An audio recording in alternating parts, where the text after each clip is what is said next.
Mr. Prime Minister, let me ask you right away, what's your response to President Biden saying that your response in Gaza has been over the top? Well, I appreciate President Biden's support for Israel since the beginning of the war. I don't know exactly what he meant by that, but put yourself in Israel's shoes. We were attacked, unprovoked attack, murderous attack on October 7th, the worst attack on Jewish people since the Holocaust. And let me tell you, I think we've responded in a way that goes after the terrorists and tries to minimize the civilian population in which the terrorists embed themselves and use them as human shields.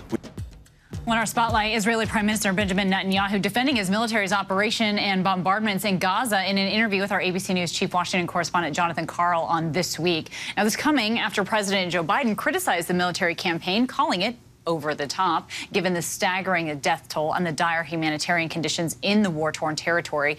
But Netanyahu doubling down on the IDF's need to push its offensive in the city of Rafah, considered right now one of the last safe places for displaced Palestinians.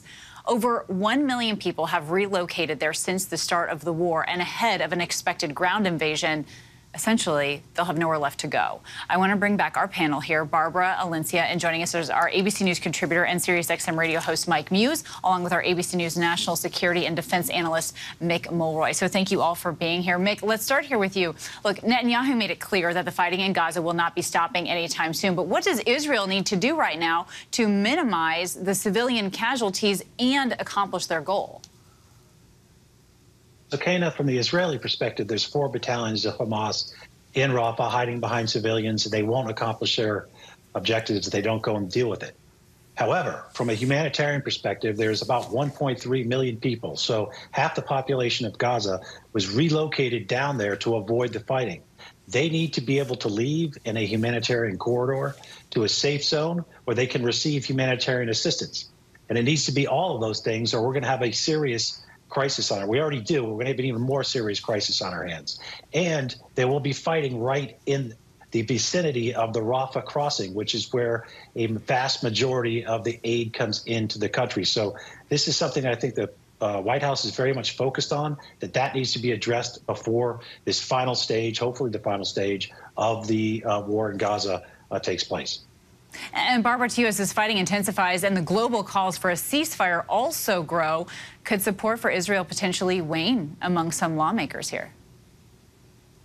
Well, yes, and I think, President Biden has had a fulsome support for Israel, from going over there initially to having Secretary Blinken and, other staff over there really being very supportive of Israel. But I do think there is concern here now that, we know Netanyahu has his own political challenges, and when that happens, he can play to his right wing, which isn't good for him or for us. And then that also, that President Biden has problems with his left wing. But I think President Biden has done the right thing here, and he needs to get some support from Netanyahu to try and work with everybody. Well, and also, Alencia, the president today met with King Abdullah of Jordan, and they came out and they spoke afterwards, but they didn't seem to be totally aligned there. And at one point, the king said, we need a lasting ceasefire now. How are people taking that in?